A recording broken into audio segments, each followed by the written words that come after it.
"Marry me for 99 days," the Duke declared, but one kiss made him break every rule. The declaration hung in the air, as impossible and out of place as the Duke himself, standing there amidst the humble rows of Alara's struggling herb garden. Rain clung to the shoulders of his fine wool coat, darkening the midnight blue to black, and his boots, impossibly polished, were sullied with the common earth she worked with her own 2 hands. Alara's fingers, stained with soil and chapped from the relentless wind that swept down from the moors, curled into fists at her sides. She could feel the rough weave of her homespun skirt, the damp chill seeping through to her skin, a stark contrast to the warmth that had just been in her heart as she'd coaxed a fragile sprout from the cold ground. That simple, quiet joy was now shattered. Before her stood Alistair, the Duke of Blackwood, a man spoken of only in whispers, a ghost haunting his own granite fortress, a hero broken by war, a face marred by a scar that slashed from temple to jaw. He was a creature of shadow and legend, and he had just made the most ludicrous proposal she had ever heard. His gaze was unervingly direct, the gray of his eyes as stormy as the sky above. He had not come with ceremony, only a single, grim-faced attendant who waited by the gate. He had sought her out here in her sanctuary and laid a contract of sorts at her feet. Not a contract of the heart, but one of cold, hard commerce. Her family's debt, the failing harvest, the looming threat of eviction. He knew it all, and he offered a solution that sounded more like a curse. 99 days, he repeated, his voice a low rumble that seemed to vibrate in the very air between them. You will be my duchess. You will live in my home, bear my name, and at the end of the term, you will be given a sum that will secure your family for generations. In return, you will ask no questions. You will play the part one require. And then you will disappear. He expected her to be grateful. He expected her to be overwhelmed. He saw her as a pawn, a solution to a problem he refused to name. He did not see the fierce pride that burned in her chest, the quiet dignity she had cultivated in a life defined by scarcity. He saw only a problem his wealth could solve. And Alara, with the weight of her world pressing down on her, felt the terrible, sickening pull of desperation. It was a devil's bargain, offered by a man who looked as though he wrestled with devils of his own. The first week at Blackwood Manor was a study in gilded misery. The castle was a masterpiece of stone and shadow, its halls so vast and silent that Alara's footsteps echoed like accusations. Servants moved like phantoms, their eyes averted, their loyalty sworn to the reclusive master who now called her his wife. Alistair was a constant, brooding presence, yet he remained impossibly distant. They took their meals together in a dining hall that could have seated 100, the space between them a chasm of unspoken tension. He spoke only when necessary, his words clipped and formal, inquiries into her comfort that felt more like assessments. She was a bird in a cage, and the bars were spun from silk and gold. He had provided her with a wardrobe of gowns that felt like costumes, their fine fabrics alien against her skin. He expected her to become a duchess overnight, to shed the skin of a village herbalist and adopt the airs of the aristocracy. But Alara could not be so easily remade. She found the endless hours of needlepoint and polite conversation suffocating. Instead, she found the manor's neglected conservatory. It was a wreck of broken panes and withered vines, a forgotten place of forgotten life. Here she found a purpose. She spent her days clearing the debris, her borrowed silk gowns soon stained with dirt. She coaxed dormant seeds to life, her hands, which the maids had tried to soften with creams, finding their true purpose in the familiar soil. Alistair watched her from the high windows of his study. He saw her kneeling in the dirt, her brow furrowed in concentration, her movements filled with a grace that had nothing to do with a ballroom. He had chosen her for her obscurity, for her seeming meekness. He had believed a common girl would be pliable, easily managed for his test. He was beginning to understand how gravely he had misjudged her. He had sought a placeholder, a shadow. He had not accounted for the quiet, stubborn light she carried within her. One night, a storm, more violent than the one on the day he'd appeared in her garden, crashed against the stone walls of the castle. Thunder rattled the ancient windows, and Alara lay awake, the sound a symphony of nature's fury. Suddenly, a cry tore through the silence of the manor, a raw, agonized sound that was terrifyingly human. It came from the Duke's chambers. Without thinking, she slipped from her bed, her bare feet silent on the cold stone floors, and followed the sound. The door to his room was ajar. Inside, a single candle flickered, casting monstrous shadows on the walls. Alistair was thrashing in his bed, caught in the grip of a nightmare, his hands clenched in the sheets. The scar on his face was a livid line in the dim light, and words tumbled from his lips. Names, orders, please. He was not in Blackwood Manor. He was back on a battlefield, lost in a memory of fire and blood. Alara's heart ached for him. She saw not the cold, calculating Duke, but a wounded man. Moving to his bedside, she gently placed a hand on his forearm. "My lord," she whispered, her voice steady and calm, the same tone she used to soothe a frightened animal or a feverish child. "Alistair, you are safe. It is only the storm." His eyes flew open, wide with a wild, unfocused terror. For a moment he did not see her. He saw ghosts, but her touch was a steady anchor in the tempest of his mind. His breathing was ragged, his powerful frame trembling. He stared at her, his gaze slowly clearing, the shadows of the past receding. He saw her, not as the Duchess he was pretending she was, but as Alara, her hair unbound, her expression one of profound, unpitying compassion. "The dream," he rasped, his voice hoarse.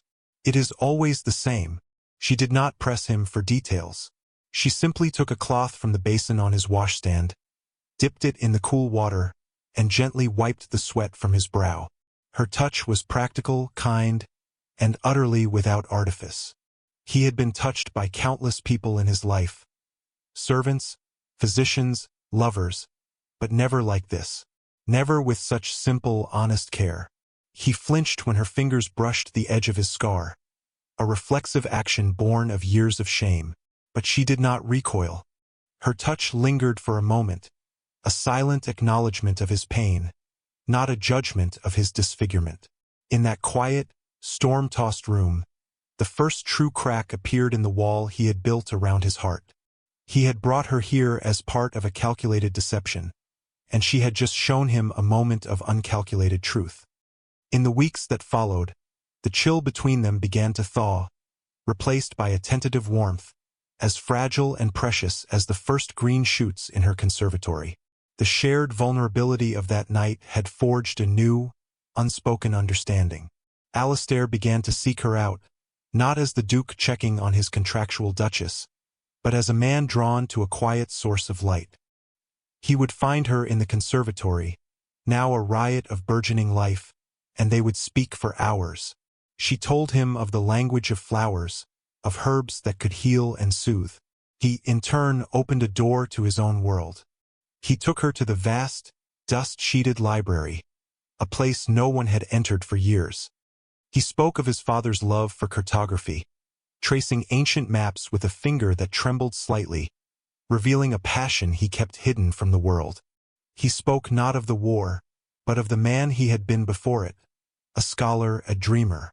Alara listened, and in his stories, she saw the boy who had been lost beneath the armor of the Duke. She saw the man who hid his wounded heart behind a mask of cold command. Her own heart, which she had so carefully guarded, began to betray her. She was falling in love with the man behind the title, the man she was contracted to leave. Alistair felt it too, this dangerous, intoxicating pull. This arrangement had been born of cynicism. After a disastrous betrothal to a woman who had loved his title but recoiled from his scars, he had concocted a plan. He would find the humblest, most unassuming woman in the duchy and elevate her. If she could bear the title with grace and dignity for 99 days, without becoming grasping or entitled, she would prove that character, not bloodline, made a true duchess. It was a test, a foolish, arrogant experiment to prove to himself that goodness could exist where he had only found ambition. But the test had become a torment. Every moment spent with Alara dismantled his theories. Her kindness was not a performance. It was the very essence of her being. His deception felt like a stone in his gut. How could he tell her that their growing intimacy was built upon a foundation of lies? The midpoint of their 99 days was marked by the arrival of Alistair's cousin, Lady Beatrice. She descended upon the manor like a hawk, her eyes sharp and critical, her smile a thin, bloodless line. Beatrice had long considered herself the rightful mistress of Blackwood, and the news of Alistair's sudden marriage to a complete unknown had been a bitter pill. From the moment she laid eyes on Alara, she saw not a duchess, but an impostor. A village girl, she'd sniffed to Alistair in private. Have you lost your senses entirely? Look at her hands. They are the hands of a common laborer. That evening, at dinner, Beatrice put her disdain on full display. Tell me, Duchess, she began, her voice dripping with condescension. What was your family's crest before you married into ours? I confess, I cannot seem to place it. The table fell silent. Alara felt Alistair tense beside her. This was the moment she was supposed to fail, to reveal her common origins and embarrass him. She met Beatrice's cruel gaze, her own expression serene. My family has no crest, Lady Beatrice, she said, her voice clear and steady. We have a reputation, for honesty, for hard work, and for paying our debts. I have always found that to be worth more than any shield of arms. Alistair looked at her, and in that moment, his heart constricted with a feeling so fierce it stole his breath. It was a mix of pride, admiration, and a profound, soul-deep shame for the game he was playing. He had wanted to test her character, and she had just revealed it to be more noble than any aristocrat he knew. He placed his hand over hers on the table, a public gesture of solidarity that stunned Beatrice into silence. My wife's values, Alistair stated, his voice ringing with cold authority, are now the values of this house. He was no longer testing her. He was protecting her. And he realized, with a terrifying clarity, that he was falling irrevocably in love with his temporary duchess. The day after Beatrice's mercifully short visit concluded, a heavy, oppressive mood lingered in the castle. Seeking to escape it, Alistair proposed they ride out to inspect a tenant farm on the far edge of the estate. The air was fresh and clean, and for a few hours, they were not the Duke and his duchess, but simply a man and a woman enjoying the wild beauty of the moors. But the sky, ever treacherous, turned on them. What began as a drizzle became a downpour, a cold, relentless sheet of rain that soaked them to the bone. They took shelter in an abandoned shepherd's hut, a tiny stone structure with a leaky roof and a small, soot-blackened hearth. Shivering, Alistair worked to build a fire, his usually deft fingers clumsy with cold. Alara, ever practical, found an old blanket and wrung out their wet cloaks. As the fire caught, casting a warm, flickering glow around the small space, the world outside fell away. There was only the sound of the rain, the crackle of the flames, and the beat of their own hearts. I am sorry for Beatrice, Alistair said, his voice low as he stared into the fire. She has no right. She only sees what she expects to see, Alara replied softly, huddling closer to the warmth. A title, a station. She does not see the person wearing them. Her words were a gentle probe, an invitation. He turned to look at her, her face illuminated by the firelight, her eyes deep pools of compassion. The lie was a physical weight in his chest, a poison. He had to tell her. He had to confess the whole sordid arrangement. He opened his mouth to speak, to shatter the beautiful, fragile thing growing between them with the ugly truth. But the words would not come. Instead, he found himself lost in her gaze. He saw the woman who had calmed his nightmares, the woman who had brought a dead garden back to life, the woman who had faced down his venomous cousin with unshakable dignity. He leaned in, his movements slow, giving her every chance to turn away. She did not. Her eyes fluttered closed as his lips met hers. The kiss was not one of passion. but of a desperate, profound yearning. It was a confession of everything he could not say. His regret, his admiration, his terrifying, burgeoning love. It was gentle and searching, a question and an answer all at once. For Alistair it was a revelation. Every rule he had made, every wall he had built, every cold, cynical calculation of his 99-day test. It all crumbled to dust in the warmth of that single, world-altering kiss. He was no longer playing a part. This was real, and he had no idea how to fix the lie that stood between them. The final days of the contract approached like a death sentence. The kiss in the shepherd's hut had changed everything, charging the air between them with an unspoken intimacy that was both exhilarating and agonizing. Alistair knew he had to tell Alara the truth, to tear up the damnable contract and beg her to be his wife in truth. But fear, a coward's fear of seeing the warmth in her eyes turn to hurt and betrayal, held him silent. He waited for the right moment, a moment that never seemed to come, and in his hesitation he lost his chance. Lady Beatrice, having departed in a fury, had left behind a small, spiteful seed of doubt. She had instructed her lady's maid to search for any irregularity, any clue to the origins of this mysterious new duchess. The maid, snooping in the Duke's private study, found it. The original marriage agreement, locked in a desk drawer, its terms stark and cold. For a term of 99 days, upon which this agreement is nullified, Beatrice returned unannounced, a vulture circling its prey. She found Alara in the conservatory, her hands tending to a blooming rose bush. "I believe this belongs to you," Beatrice said, her voice laced with triumphant venom as she held out the document. "Or rather, it clarifies what it is you truly are." Alara took the paper, her brow furrowed in confusion. She read the damning clause. 99 days, nullified, a sum to be paid. It was all there in Alistair's precise, controlled script. The truth crashed down upon her, not as a wave, but as a shard of ice piercing her heart. It had all been a transaction. Her kindness, her care, their conversations in the library, the kiss in the hut that had felt so real. It was all part of a performance, a charade where only she had been unaware of the script. She was not his duchess. She was his employee. He wanted to see if a common girl could play the part. Beatrice sneered, twisting the knife. "A little experiment. I do hope you enjoyed the role." When Alistair found her, she was standing in the center of the grand foyer, her bags packed at her feet. She was wearing the simple homespun dress she had arrived in. She looked up at him, and the look in her eyes was one of utter devastation. It was not anger he saw, but a deep, hollow wound. "The term is not yet complete," she said, her voice devoid of all its previous warmth. "But my performance is over. Alara, let me explain," he pleaded, stepping towards her. "Explain what?" She shot back, her voice finally cracking with pain.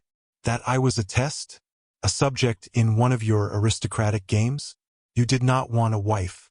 You wanted a specimen. You can keep your money, your grace. My dignity is not for sale." She turned and walked out the heavy oak doors, leaving him alone in the echoing silence of his cold, empty castle. The silence of Blackwood Manor became Alistair's tormentor. Every room held a memory of her. The conservatory, now vibrant with life but feeling utterly dead without her presence. The library, where the scent of old paper and leather was now tinged with the ghost of her quiet questions. His own bed, where he had woken from nightmares to find her calm, steadying presence. He had won his cruel wager with himself. She had proven that character was not a matter of birth. But in doing so, he had lost the only thing that had ever made his gilded cage feel like a home. He saw his own reflection in a polished suit of armor and hated the man who stared back. A coward who had hidden behind a scar and a title, too afraid of being hurt to risk being honest. He had sought to test her worthiness, and in the end had only proven his own lack. He had broken her heart to protect his own, and now his was shattered beyond repair. He knew what he had to do. It was not enough to feel regret. He had to earn her forgiveness. He rode not to her cottage, but to the center of the village, at the busiest hour of the market day.